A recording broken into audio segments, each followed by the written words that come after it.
السلام عليكم ورحمة الله وبركاته. بسم الله الرحمن الرحيم. الحمد لله رب العالمين والصلاة والسلام على رسوله الكريم محمد وعلى آله وأصحابه أجمعين، أما بعد. محترم سامعین کرام، عید الفطر سے متعلق احکام و مسائل کا تذکرہ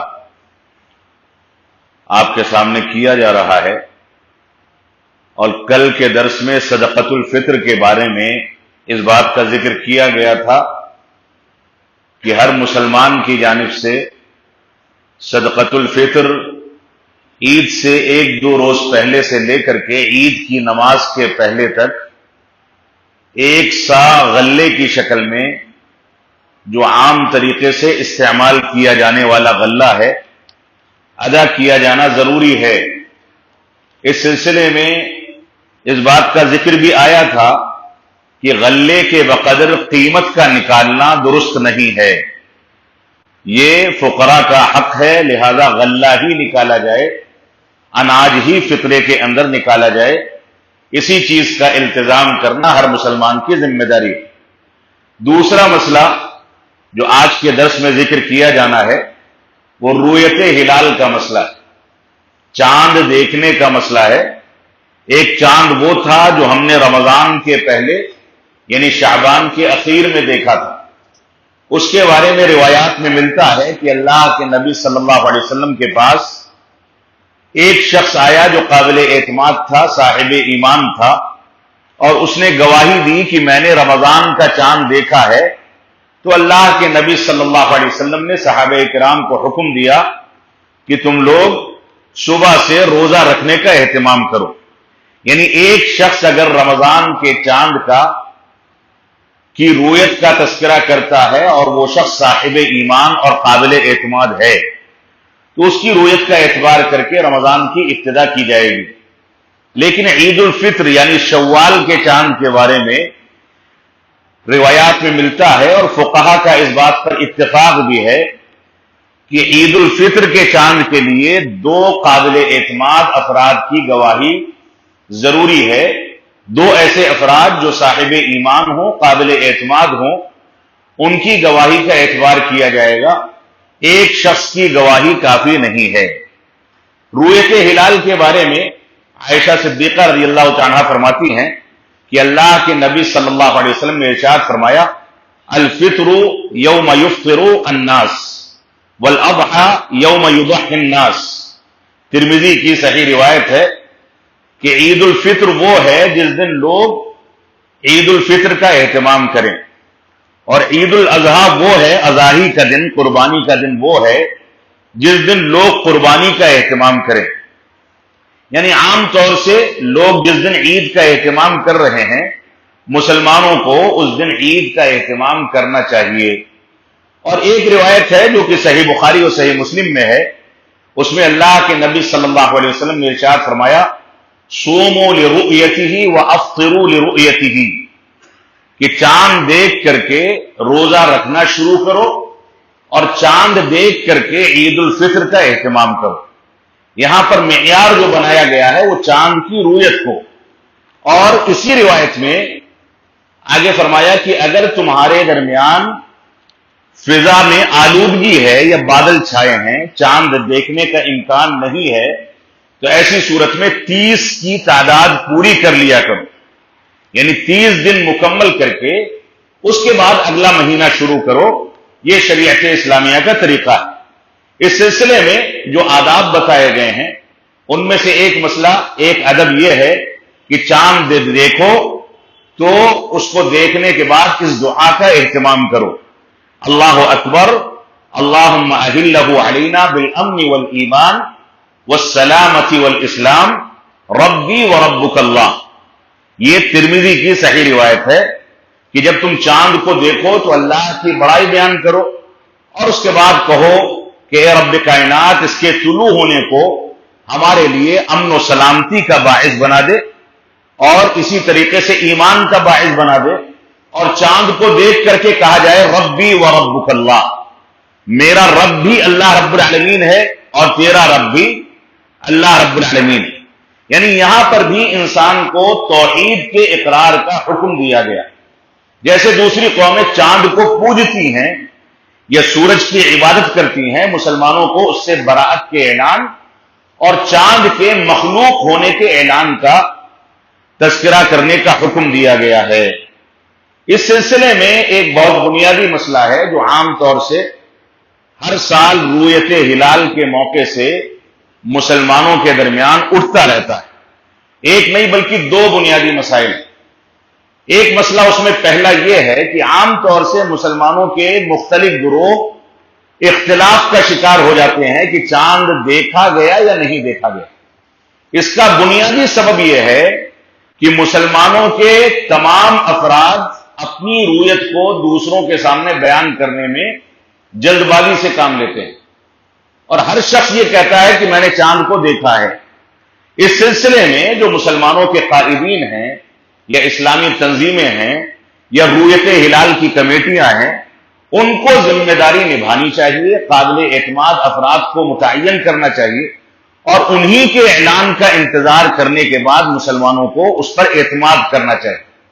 ورنہ ہر آدمی اپنی رائے قائم کرے گا تو یہی اختلاف ہمیشہ ہوگا کہ عید 2 دن منائی جائے گی، رمضان کوئی کسی دن شروع کرے گا، کوئی کسی دن شروع کرے گا. لہذا اس سلسلے میں اپنے بڑوں پر اعتماد کرنا ہی یہی اس کا واحد حل ہے. اللہ رب العالمین ہم کو اس انتشار سے ہر سال جو ہم دوچار ہوتے ہیں اس سے محفوظ رہنے کی توفیق عطا فرمائے. ایک مسئلہ رؤیت ہلال میں یہ ہے کہ پوری دنیا میں کیا ایک ہی رؤیت کافی ہے؟ یعنی مکہ مکرمہ میں اگر چاند دیکھ لیا گیا تو اسی چاند کا اعتبار ہندوستان میں کرنا کافی ہے یا یہ شریعت اسلامیہ کے مزاج کے خلاف ہے؟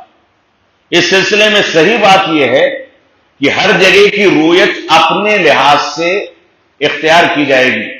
محدثین نے اپنی کتابوں کے اندر جو ابواب اس سلسلے میں ذکر کیے ہیں، ترمذی کا ایک باب ہے، باب ما جاء لکل اہل بلد رؤیتہم، کہ ہر شہر والے کے لیے اس کی اپنی رؤیت کا اعتبار کیا جائے گا.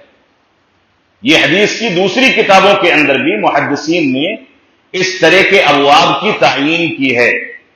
اور اسی طریقے سے اس سلسلے میں اس بات کا تذکرہ بھی کرنا ضروری ہے کہ عقلی لحاظ سے بھی یہ ممکن نہیں ہے. اب سے 10-20 سال 50 سال پہلے جب سوشل میڈیا اور میڈیا نہیں تھا تو دور کی رؤیت کا اعتبار ہندوستان میں یا دور کے علاقوں میں کر پانا ممکن نہیں تھا، اور اس کے شواہد صحیح حدیث کے اندر ملتے بھی. اور ابھی 2 سال قبل یا 1 سال قبل ایسا ہوا ہے کہ عید الاضحیٰ کا چاند کینیا میں، صومالیہ میں، ایتھوپیا میں اور کچھ ممالک میں مکہ مکرمہ سے 1 دن پہلے دیکھا گیا، 1 دن پہلے دیکھ لیا گیا. اب جو لوگ یہ کہتے تھے کہ عرفات کے میدان، عرفہ کا جو روزہ رکھا جاتا ہے وہ مکہ مکرمہ کے لحاظ سے رکھا جائے، تو ان 3 علاقوں کے لوگ جنہوں نے 1 روز پہلے چاند دیکھ لیا وہ مکہ مکرمہ کے لحاظ سے اگر چاند دیکھ کر کے روزہ رکھیں گے تو اپنے چاند کی رؤیت کے لحاظ سے اگر وہ روزے کا اہتمام کرے تو گویا وہ عید کے دن روزہ رکھیں گے. یعنی مکہ مکرمہ میں جس دن عید پڑ رہی ہے اس دن وہ روزہ رکھ لیں گے. اس وجہ سے اس طرح کا اعتبار نہیں کیا جائے گا. اس سلسلے میں ترمذی کی صحیح روایت ہے، قریب رحمہ اللہ فرماتے ہیں کہ ان کو ام الفضل نے شام یعنی سیریا کے علاقے میں امیر معاویہ رضی اللہ تعالیٰ عنہ کے پاس بھیجا، اور وہ وہاں پر گئے. ان کو امیر معاویہ رضی اللہ تعالیٰ عنہ کے ساتھ چاند کی رؤیت کا اتفاق ہوا اور وہاں چاند دیکھا گیا. اور چاند دیکھنے کے بعد وہ رمضان ہی کے اخیر میں سفر کر کے مدینہ منورہ واپس آ گئے. جب مدینہ تشریف لائے تو ان سے عبداللہ بن عباس رضی اللہ تعالیٰ عنہما نے دریافت کیا کہ تم لوگوں نے سیریا کے علاقے میں امیر معاویہ کے ساتھ چاند کس دن دیکھا تھا، یعنی رمضان کی ابتدا کس دن ہوئی تھی؟ تو انہوں نے فرمایا کہ ہم نے سنیچر کے دن چاند دیکھا تھا، یعنی اتوار کے دن سے رمضان کی ابتدا کی تھی. تو انہوں نے پوچھا کیا معاویہ رضی اللہ تعالیٰ کی رویت اس سلسلے میں آپ لوگوں کے لیے کافی نہیں ہے؟ تو ابن عباس رضی اللہ تعالیٰ نے فرمایا کہ نہیں، اللہ کے نبی صلی اللہ علیہ وسلم نے ہاکذا امرنا رسول اللہ صلی اللہ علیہ وسلم، ہم کو اللہ کے نبی صلی اللہ علیہ وسلم نے ایسے ہی حکم دیا کہ ہم اپنے علاقے کی رویت کریں اور جس علاقے میں جو رویت ہو اس کو ثابت مانا جائے۔ اس روایت میں ہے ابن عباس رضی اللہ تعالیٰ نے ان سے کہا کہ ہم نے تو جمعہ کے دن چاند دیکھا تھا، یعنی مدینہ منورہ میں جمعہ کے دن چاند دیکھ کر کے شنیچر کے دن سے رمضان کی ابتدا کی گئی تھی، جبکہ آپ لوگوں نے امیر معاویہ کے ساتھ شنیچر کے دن چاند دیکھ کر کے اتوار کے دن رمضان کی ابتدا کی تھی۔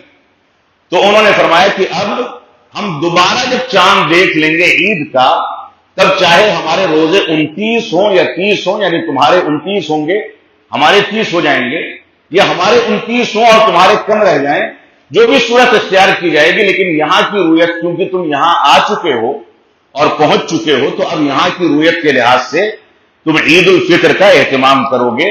یہ ترمذی کی صحیح روایت۔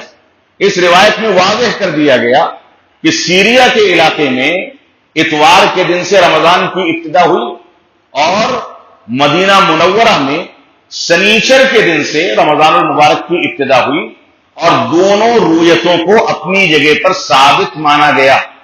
اس واقعے کا مشاہدہ کرنے والے اور اس کا علم رکھنے والے صحابہ کرام تھے، اور صحابہ کرام کی بڑی تعداد اس کا اعتبار کرتی تھی اور سب نے اس کو باقی رکھا۔ یہ اس بات کی واضح دلیل ہے کہ رویت اپنے علاقے کے لحاظ سے قابل اعتماد ہوگی۔ وحدت رویت کا یعنی مکہ مکرمہ کی رویت کا اعتبار کر کے ساری دنیا میں اسی رویت کا اعتبار کرنا، یہ شریعت کے مزاج کے خلاف ہے۔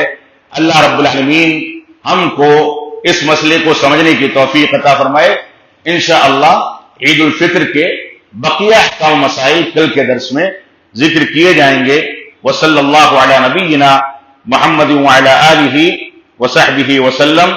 والسلام علیکم ورحمۃ اللہ وبرکاتہ۔